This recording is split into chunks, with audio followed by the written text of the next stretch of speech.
हाँ, एक सवाल ये था मेरा कि कहते हैं कि केले को हाथ से तोड़ के खाना चाहिए, दाँतों से नहीं खाना चाहिए, मना फरमाया है।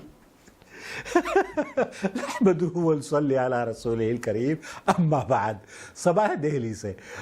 या रब्बी या करीम, मुझे 100% उम्मीद है कि इस सवाल को सुनने के बाद जिस तरीके से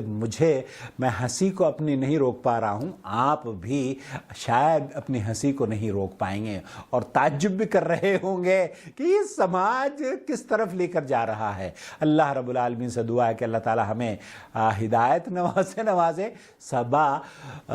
केला हलाल है खाना, और उसे आप होंठों से भी खा सकती हैं और दांतों से भी खा सकती हैं, हाथ से तोड़ कर भी खा सकती हैं, और जैसे आपको खाने में आसानी हो उस तरीके से खा सकती हैं। ये फल है और निहायत ही बहुत ही मुफीद भी है और बहुत ही लजीज है और मुझे भी बहुत पसंद है। बहरहाल, इस्लामी तालीमात में केले के बारे में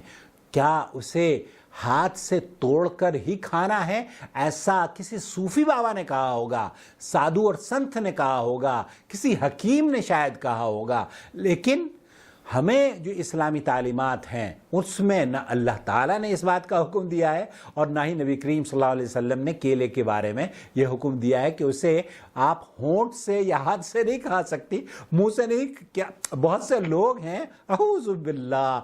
अल्लाह के रसूल सल्लल्लाहु अलैहि वसल्लम की खूबसूरत तालीमात ये हैं कि सम्मिल्लाह, खाने के बारे में आप खाना खाएं तो बिस्मिल्लाह पढ़कर खाएं, और कुल बियमीनिक, सीधे हाथ से खाएं, और आप अपने सामने से खाएं, दूसरे के सामने से, दस्तरखान में इधर उधर से। जब आप मेरी दावत करेंगी ना तो मैं, जैसे होता है ना इधर उधर से लोग दस्तरखान पर उचक रहे होते हैं, तो अपनी प्लेट में सिर्फ सामने से खाना चाहिए। मेरी दुआ है अल्लाह ताला हमारे इस चैनल को लोगों की इस्लाह का सबब बना दे, आमीन या रब्बल आलमीन। अस्सलामु अलैकुम वरहमतुल्लाहि वबरकातुहू। الله ولي الذين آمنوا يخرجهم من الظلمات إلى النور والذين كفروا أولياؤهم الطاغوت يخرجونهم من النور إلى الظلمات أولئك أصحاب النار هم فيها خالدون